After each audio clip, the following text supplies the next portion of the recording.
Morning, everyone. I'm Lynn Robichaud. I know most of you in the room. I'm the Senior Sustainability Coordinator for the City of Burlington. So Gabby asked me a couple weeks ago to present on our actions, how we sort of put them together, and accountability and everything. I thought, wow, that was back in 2013, Gabby. I'm on implementation. But anyway, I tried to go back in time and think about how we did all this. So I'm going to talk a little bit about how we did it, what we did, who we did it with, and now what, as well as the why.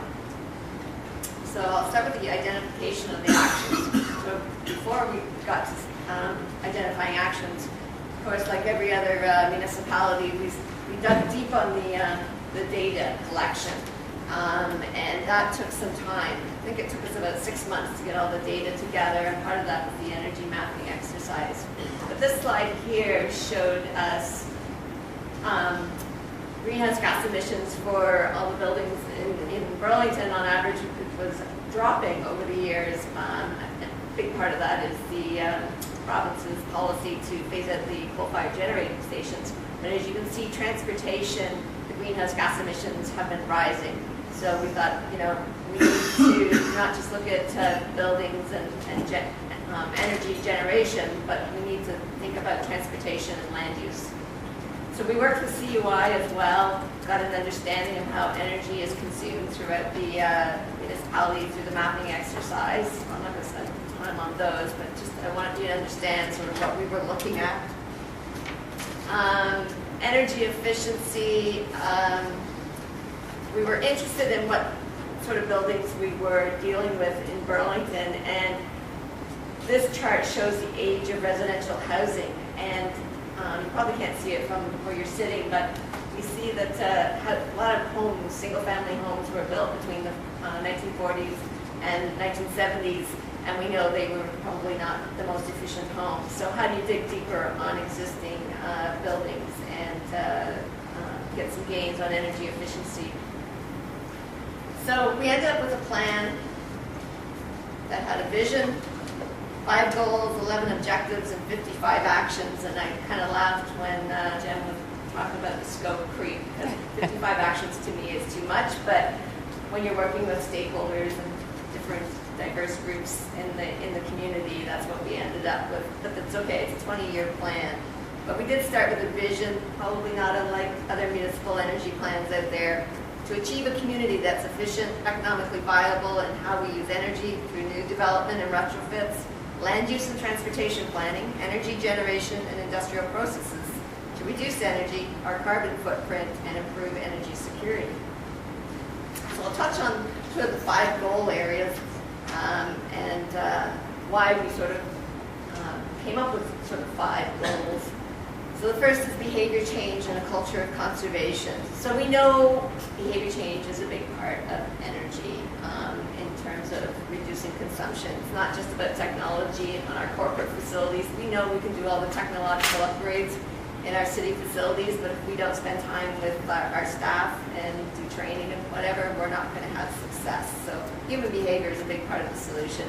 So we want to do leading edge community engagement in energy initiatives.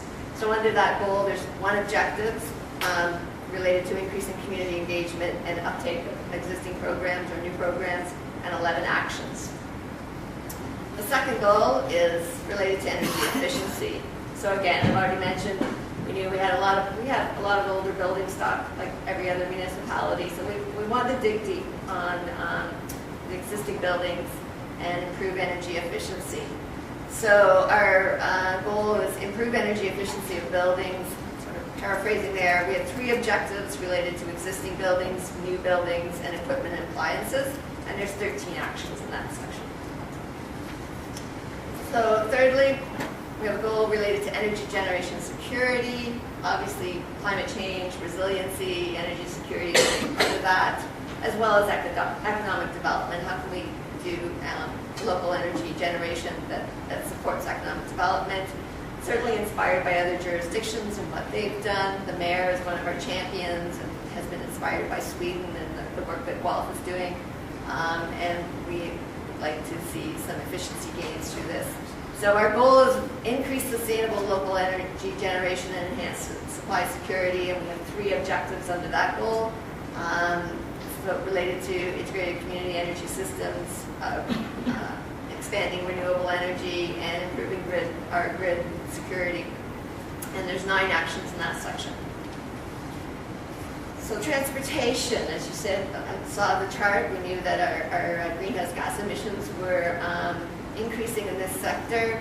We are a very car-oriented community, so we need to change the modal split, and we want to improve our transportation network. And we are in the process of doing our transportation master plan. So we saw an opportunity for the community energy plan to support the TMP. We're not looking to reinvent the wheel or take over from the TMP, but to support the work that our staff are doing in that area. So our goal is to increase transportation efficiency. We have 3 objectives in that section: to improve the modal split, improve fuel efficiency, reduce emissions, and focus on transportation infrastructure such as complete streets and transit-friendly development. And there's 13 actions in that section. Lastly, land use and growth. Obviously, there's a big linkage between land use and growth. Built form influences how we do transportation in the city. We have a lot of intensification happening, infill projects. We've reached pretty much a residential greenfield build-out in Burlington, so that really changes how our community is growing.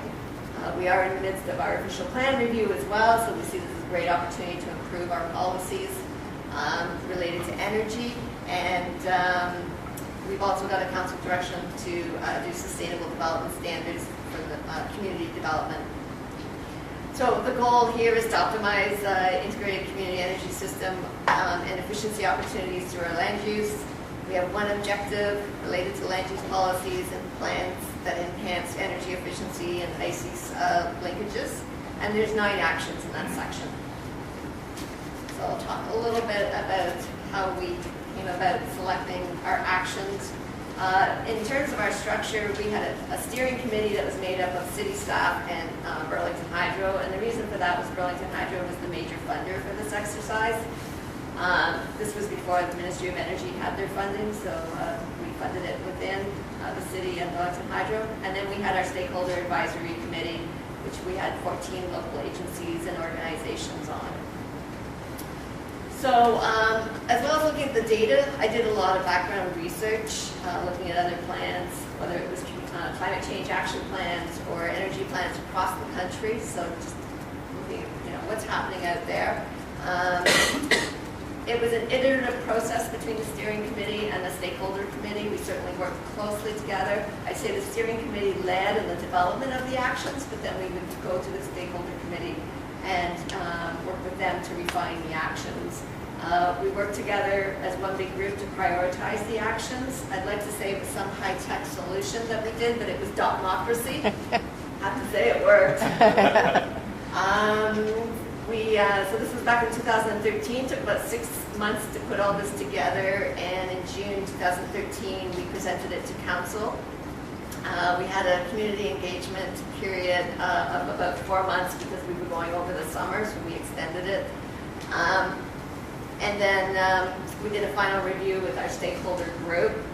So taking any comments that we got from the community, not a lot from the community, very hard to engage our community on this, but that's why we had the stakeholder group. And we sat down with some of our key stakeholders and really went through some of the comments we received from them. It gave them some extra time really to think about the actions as well. So it worked out well in the end, and we had a final document for council beginning of 2014 that was unanimously supported by our council, so it went very well. So in terms of some of the priorities that we're working on right now, obviously community engagement and leveraging existing programs with our utilities, retrofitting older buildings. We've been looking at Toronto, and we've been talking to Guelph on LACs and with our utilities on built financing to see what will work in Burlington. Community energy feasibility study. Many of you in the room probably know that we just issued an RFP for that, so we're kind of excited about that. And just working on our official plan and transportation master plan policies and working with internal staff. So this is a slide that just I used to show that energy and land use and transportation is all linked together, so we need to work together, and our tag is we're growing in place. So in terms of accountability, we meet, now that the plan is done, when we were developing the plan, we met monthly with our stakeholder committee. Now we meet 2 times a year with the big stakeholder group and give them a progress update. And we bring in guest speakers as well, things like that, so it's a pretty interactive meeting. We have task groups under the stakeholder committee though, and they meet more often to sort of oversee the implementation of the actions. The city, meaning me, tracks progress on actions, energy, and greenhouse gas emissions, although I work very closely with our consultant with Burlington Hydro. And we do annual reports to council on the progress and share that with our stakeholder committees. It's a public document. And we've made a commitment to council that we will review the plan every 4 years. Our implementation plan too, in the community energy plan, we do talk about like what the initiative is, what the action is, what its priority is, timing, and this is really important. We have a column that says what's the lead agency for each action. And this was really good when we went to council and kept saying to them, this is not just about City Hall, this is about the community. So it's not just what the City of Burlington is doing, but what are all the other agencies and stakeholders leading on. So that was very helpful in getting council to endorse the plan. And as well as we have a column on what are the resources required. We also made a commitment to the council, if we did need major funding, capital funding for implementation for specific projects, we would come back through the budget process to do that. And as I think I already said, it's a 20-year plan, so even though there's 55 actions, we've got some time to do the implementation. Great. Any questions for Lynn? And you mentioned a feasibility study that just issued an RFP for. Yes. What's that specifically looking for? So it's phase 1 of a study looking at opportunities to implement integrated community energy systems in the city. So we've asked the consultant to come forward with a proposal. What areas should we focus on in Burlington? We know that downtown is growing, intensifying our downtown, but we have 3 mobility hubs, so we know that those are going to change. We have the prosperity economic corridor along the QEW, and we have McMaster DeGroote School of Business, which there's some work going on called an innovation district. That there's a lot of different things happening. We're asking the consultant to look at the whole city, though. We're saying these are the areas we think there's potential for, but we want you to look at the whole city, the urban area, and you tell us how should we prioritize this, and as well, since we are doing the official plan review, help us with our policy development and help us with some of the engagement with our stakeholders. So this is phase 1. Phase 2 will be a drill down for a business case study on the priority actions. What are the top 3 actions you guys are working on? So I would say the top 3 actions are, one is the feasibility study, that's the big one. The other, second one, we haven't done a lot of work, but it's on my work plan, is to look at the LICs and on-bill financing, what would work best in Burlington, so to bring a report forward to council on that. And then the third, I think, really is our transportation, working with our transportation staff on the master plan. That is a really tough nut to crack. So, how does electric vehicles figure into that? Active transportation. So there's a lot of synergies internally in the city. That I think the community energy plan has really helped to bring some of that discussion forward and how everything works together. Out of curiosity, along the line, since the transportation master plan and the active transportation plan is taking place, do you find that since you went through the community energy planning process that an energy lens is being added to that conversation more so than it would have been before?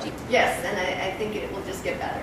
So as we keep, going back, and when you talk about internal staff engagement, that is another area that we've been working on. We have a couple staff that come to our stakeholder advisory committee meetings, but we have an internal staff committee called Building Complete Communities. All the departments, generally all the directors, meet every 3 weeks, 4 weeks, and we talk about development issues in Burlington and So every once in a while, we come with an update on the community energy plan. So it really helps us keep our staff engaged. I have one more question, sorry. I was thinking, I like that you did the dotmocracy, because one of the things I found is that when you go through these climate change action plan stakeholders, you have this whole long list of actions and everybody just goes, yes, yes, yes, yes, without a realization that there's a specific budget that you can't achieve with all of those, and it sets up some like unrealistic expectations, I find sometimes. So when you did the dotmocracy, and did you tell them at the time that there was going to be a column saying lead agency, so that there was some kind of checks and balances between, if you vote for it and it's you, you're going to have to go with this? No, we didn't tell them that. Yeah, it's interesting. Although when we were developing some of the actions, a couple of them, I'd say to Burlington Hydro, okay, this is you. You're leading this. You're putting that action, and you're committed to doing that. Oh, yeah, we are. I'm like, remember, this isn't just about City Hall. This is you guys, too. So, anyway, it was an interesting process. Great. Was it Thanks. perfect? I don't know, but it's a made in Burlington plans. Would you have given them less dots to put onto the matrix if you could go back in time? No, I think it worked out just fine. Yeah. Any other last questions for Lynn? No? Thanks, Lynn. All right.